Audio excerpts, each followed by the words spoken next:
Hello दोस्तों, मेरे इस नए यूट्यूब चैनल में फिर से एक बार स्वागत है आपका। और नई पोस्ट मार्केट एनालिसिस लेके आया हूँ मैं, जिसकी डेट है 16/7/2024 और आज का दिन है ट्यूसडे। तो पोस्ट मार्केट एनालिसिस के लिए पहले हम 9/15 का डाटा देखना स्टार्ट करेंगे। 9/15 से ही हम डाटा को समझेंगे और पोस्ट मार्केट एनालिसिस में डाटा कैसे एक्ट किया है उसको हम समझने की कोशिश करते हैं। तो सबसे पहले मार्केट में हम देखेंगे कि रेजिस्टेंस कहाँ पर है और सपोर्ट कहाँ पर है। तो पहले टिक में जो हमें दिख रहा था, रेजिस्टेंस आपका 24,600 पर स्ट्रॉन्ग है और सपोर्ट आपका 24,600 पर स्ट्रॉन्ग है। और सपोर्ट रेजिस्टेंस दोनों एक ही स्ट्राइक प्राइस पर इस तरीके से स्ट्रॉन्ग है। तो आगे जब आप देखने जाएंगे तो आगे सब कुछ सेम ही था। ये पूरा दिन मार्केट इसी पर चली है। तो मैं इसी डाटा पर मैं आपको बताने की कोशिश करूँगा कि मार्केट में क्या क्या हो सकता था और क्या क्या हुआ है, क्यों हुआ है और क्या होना नहीं चाहिए था। और आज स्टॉप लॉस भी हुआ है, मेरा स्टॉप लॉस हुआ है। और फिर भी हम समझने की कोशिश करते हैं मार्केट में स्टॉप लॉस क्यों हुआ है, और स्टॉप लॉस लेना है तो कहाँ तक लेना है, इसकी हम बात करेंगे। और मार्केट में ऐसा क्यों हुआ है इसके बारे में बात करेंगे। तो चलिए देखते हैं। रेजिस्टेंस आपका स्ट्रॉन्ग है और सपोर्ट भी स्ट्रॉन्ग है। तो इस कंडीशन में मार्केट का जो टॉप होता है एक्सटेंशन ऑफ रेजिस्टेंस और जो बॉटम होता है एक्सटेंशन ऑफ सपोर्ट। जब मार्केट सपोर्ट और रेजिस्टेंस को दोनों को एक बार हिट कर लेती है तो उसके बाद मार्केट EOR+1 यानी एक्सटेंशन ऑफ रेजिस्टेंस +1 और सपोर्ट -1 EOS -1 दोनों को, तब दूसरी टाइम में EOR+1 और EOS -1 दोनों सेफ होता है। तो पहली बात तो जब ये मार्केट स्टार्ट हुई तो मार्केट EOR से ही स्टार्ट हुई है। जो EOR की वैल्यू है यानी एक्सटेंशन ऑफ रेजिस्टेंस की जो वैल्यू आ रही है, ये देखिए वैल्यू इसमें 22,625 है। वैल्यू दिखा नहीं रहा है क्योंकि नेट नहीं चल रहा है।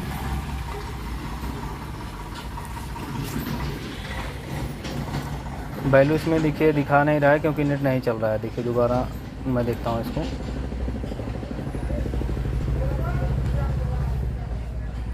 ये 22,627 वैल्यू आ रही है। 22,627 का मतलब वही 25 के आसपास की वैल्यू आ रही है, जो कि इसकी एक्चुअल वैल्यू जो होनी चाहिए वही वैल्यू आ रही है। और मार्केट देखिए कहाँ पर चल रही है, मार्केट 24,622 के आसपास चल रही है। तो इसमें क्या होगा कि मार्केट रेजिस्टेंस से रिवर्स होगी और सपोर्ट तक जाएगी। यही इसका लॉजिक होता है कि रेजिस्टेंस स्ट्रॉन्ग सपोर्ट स्ट्रॉन्ग के केस में मार्केट रेजिस्टेंस से लेकर सपोर्ट तक चलती है फर्स्ट टाइम में। इसके बाद सपोर्ट तक अगर पहुंच जाती है फिर दोबारा वो रिवर्स होती है। इसके बाद वो रेजिस्टेंस +1 और सपोर्ट -1 तक की वो बाजार होती है। तो अब इसको समझने की कोशिश कीजिए कि मार्केट में क्या हुआ आगे चल के। आगे ये हुआ क्या कि रेजिस्टेंस आपका स्ट्रॉन्ग ही था और सपोर्ट भी स्ट्रॉन्ग ही था। ये लगभग, मैं ये ट्रेड तो बना लिया था 9:17 पर ही। और ये मार्केट में देखिए ये सुबह से लेकर शाम तक ये EOR है और ये EOS है, जबकि मार्केट को यहाँ से सीधे यहाँ आना चाहिए और फिर दोबारा यहाँ रिवर्स होना चाहिए, या फिर सपोर्ट -1 जाए या फिर यहीं से रेजिस्टेंस +1 जाए। ऐसे चलना चाहिए बाजार को। लेकिन ये हुआ क्या कि मार्केट रेजिस्टेंस से लेकर रेजिस्टेंस +1 की साइड में निकलने लगी। और एक ऐसा कुछ प्रेशर ऐसा था, 1 घंटे तक तो यहीं पर कंसोलिडेट थी क्योंकि रेजिस्टेंस इसका सेफ था। फर्स्ट टाइम में जब रेजिस्टेंस इसका सेफ था तब ये मार्केट 1 घंटे तक यहीं कंसोलिडेट थी। अब इसका हिस्टोरिकल आप खोलिए 10 बजे के आसपास, इसके बीच में सब कुछ सेम है। इसके बीच में आपको सब कुछ सेम मिलेगा। ये देखिए अभी भी रेजिस्टेंस ऐसे ही स्ट्रॉन्ग है, 10:15। तो मैं यहीं पर एग्जिट कर लिया हूँ कि 1 घंटे तक ये कंसोलिडेट है। 1 घंटे सर क्या कहते हैं कि 2.0 आपको हमेशा नहीं देखना है। कितने लोग होते हैं कि 2.0 को लेकर परेशान रहेंगे हमेशा। 1.0 ट्रेड आपका सुबह में ही एंट्री हो गई, इसके बाद आपका 2.0 तब देखेंगे आप जब मार्केट वहीं पे 1 घंटा कंसोलिडेट हो जाए। अब आधा 1 घंटा अगर कंसोलिडेट हो जाए तो 2.0 देखना पड़ेगा। सेफ वाली जगह पर भी 2.0 देखना पड़ जाता है जब 1 घंटा कंसोलिडेट रहती है तब। अब इसमें देखिए 1 घंटे बाद हिस्टोरिकल डाटा देखिए 10:15 का है और 2.0 हम देखने की कोशिश करते हैं। अभी खुल रहा है, खुलने दीजिए इसको। अब इसमें जो दिखा रहा था कि रेजिस्टेंस +1 तक की जाने की संभावना थी। देखिए ये सुबह से लेकर ये सपोर्ट साइड में वाई चढ़ती जा रही है। वाई ये जितनी इंक्रीज होगी मार्केट उतना बुलिश होगी, और सपोर्ट साइड की जितनी डिक्रीज होगी मार्केट उतना बुलिश होगी। तो ये मार्केट में बुलिश मोमेंटम यहाँ से दिख रहा था। 1 घंटे बाद ये डिसाइड हुआ कि मार्केट अब यहाँ से ऊपर ही जाएगी, नीचे नहीं जाएगी। और जो वैल्यू दिखा रहा था लास्ट में वैल्यू चेंज हो गई 10-15 पॉइंट, तो ये 60 की वैल्यू से ही रिवर्स हो गई। तो नीचे फिर आई, लेकिन ये इसके नीचे इसलिए नहीं गिरी क्योंकि ये रेजिस्टेंस WTT हो गया था। रेजिस्टेंस अगर WTT हो जाएगा तो उसका बॉटम सपोर्ट +1 होता है। रेजिस्टेंस WTT के केस में सपोर्ट +1 उसका बॉटम होता है। लेकिन इसमें एक SOC का केस भी बना था। 11 बजकर हम देखते हैं यहाँ पर 11 बजकर 19 मिनट शायद था। 11:18 पर मैं करता हूँ, यहीं से पता चल जाएगा। ये देखिए, एक बार रिवर्स करता हूँ इसको, तो 11:18 पर देखिए रजिस्टेंस WTT नहीं है, ठीक है। लेकिन 11:19 पर ये WTT हो गया है। तो रजिस्टेंस WTT के केस में सपोर्ट +1 इसका बॉटम होता है, लेकिन इसकी परसेंटेज अगर इंक्रीज रहेगी तो इसका बॉटम ये +1 होगा। इसके केस में रजिस्टेंस अगर WTT है तो सपोर्ट +1 इसका बॉटम होता है, लेकिन अगर इसकी परसेंटेज डिक्रीज होने लगेंगी या फिर बहुत स्लो इंक्रीज होंगी तो मार्केट EOS तक जा सकती है। ऐसे केस में इस तरीके से समझा जाता है, जबकि इसका बॉटम यही है, लेकिन ये EOS तक जा सकती है। अब इसमें अगर 1 घंटे WTT अगर ये बना है और ये परसेंटेज स्लो रहती है तो ये मान के चलिए इसमें 1 घंटे का SOC होगा। अगर 1 से 2% की मूव इसमें आ रही है, कभी 1% ऊपर जा रहा है, 1% नीचे जा रहा है, उस कंडीशन में मार्केट में 1 घंटे का SOC होगा। अभी देखिए 11:18 19 मिनट हो रहा है। मैं 11:40 पर आपको दिखाता हूँ कि कैसे इसको देखा जाता है। अब देखिए 11:40 पे आपको क्या दिख रहा है, ये 75 से लेकर 76 तक हुआ है। देखिए 75 से 76 हुआ है। 1% की इंक्रीजमेंट 20 मिनट में दिखाया है। 1 मिनट की परसेंटेज 1% की इंक्रीजमेंट 1 घंटे में 20 मिनट में लगभग दिखाया है। ये बहुत ही स्लो इंक्रीज हो रहा है इस कंडीशन में। अच्छा, इसमें अब समझने वाली बात है कि मार्केट का टॉप क्या है। जब रजिस्टेंस WTT होता है तो WTT-1 मार्केट का टॉप होता है, इमीडिएट टॉप एक तरीके का। तो इसमें रजिस्टेंस WTT जो होना था, ये अगर ये 24,700 पर होता WTT तो इसका जो टॉप होता 24,650 इसका टॉप होता, ये डाइवर्जन इसका। लेकिन अगर यही WTT 24,650 पर है तो इसका मतलब इसका टॉप 24,600 का एक्सटेंशन है। Extension of resistance he market का टॉप है। उस कंडीशन में मार्केट को रेजिस्टेंस +1 के साइड में नहीं जाना चाहिए, रूल तो यही होता है। लेकिन अगर अगेंस्ट मार्केट जाती है तो अधिकतम आपका एक डाइवर्जन जाएगा और एक डाइवर्जन पर आप लॉस बुक करके बाहर हो जाइए। इसकी वीडियो मैं 1 मिनट की पहले भी बना चुका हूँ और उसमें बताया हूँ कि लॉस कैसे बुक किया जाता है। मैं देखिए 10 बजे तक ये लॉस इस कैंडल में मैं बुक किया हूँ 10:10 पर। 1 घंटा हो गया लगभग। तो 1 घंटा होने के बाद मैं तुरंत एग्जिट कर लिया हूँ। फिर भी मेरा 750 का लॉस था।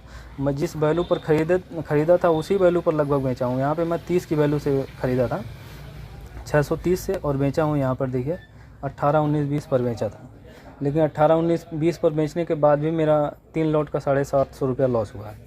तो मतलब मान के चलिए लगभग आपका 10-12 पॉइंट उसमें लॉस हुआ है। 10-12 पॉइंट इसी के बीच में इतना लॉस हो गया। ये प्रीमियम डीके था इसलिए लॉस हुआ है, नहीं तो ये लॉस नहीं हुआ होता। अब इसको समझने की कोशिश कीजिए कि SOC अगर होगा तो 1 घंटे का SOC होगा। इसमें पहले 1 घंटे का SOC हम मानेंगे। अगर ये परसेंटेज बहुत धीरे धीरे इंक्रीज होंगी तो 1 घंटे का SOC होगा। अब इसमें SOC देखिए 11:19 पर हुआ था, 11:19 पर, और हम देखेंगे 12:20 देख लीजिए, 12:20।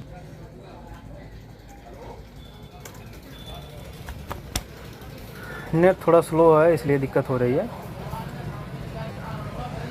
अच्छा, SOC अगर 1 घंटे का होगा, तो भी हमें बॉटम ही चाहिए। जब मार्केट का एक्सटेंशन ऑफ सपोर्ट अगर हमें मिलेगा तो ही हमारा ट्रेड बनेगा, इतना आप जान लीजिए। अगर ये SOC हो रहा है 1 घंटे का हो, 2 घंटे का हो, रेजिस्टेंस ऊपर जाके शिफ्ट हो जाए, कुछ भी कर ले, 1 घंटे या 2 घंटे का SOC या 3 घंटे का SOC, तीनों कंडीशन में हमारा बॉटम यही माना जाएगा। ये हमें बॉटम चाहिए। अगर ये बॉटम नहीं मिलता है मार्केट में, ये वैल्यू थी लगभग ये वैल्यू आ रही थी नियर अबाउट 575 के आसपास आ रही थी। ये वैल्यू देखिए नेट स्लो होने की वजह से नहीं दिखा रहा है। नेट मेरा काफ़ी स्लो है, लेकिन मैं इसकी वैल्यू बता रहा हूँ कि इसकी वैल्यू लगभग आ रही थी 580 या 75 के आसपास आ रही थी, ठीक है। तो इस वैल्यू तक मार्केट कभी आई ही नहीं। देखिए यहाँ पे 75-80 के पास कभी आई ही नहीं है। ये 87 के आसपास आई है, यहाँ से फिर बुलिश हुई है, लेकिन यहाँ पे टाइम 2:30 बज गया था। ये ट्रेड आपका नहीं हो रहा था। ये मार्केट हमारी यहीं पर क्लोज होती है। इस कैंडल से हमें कोई मतलब नहीं होता है।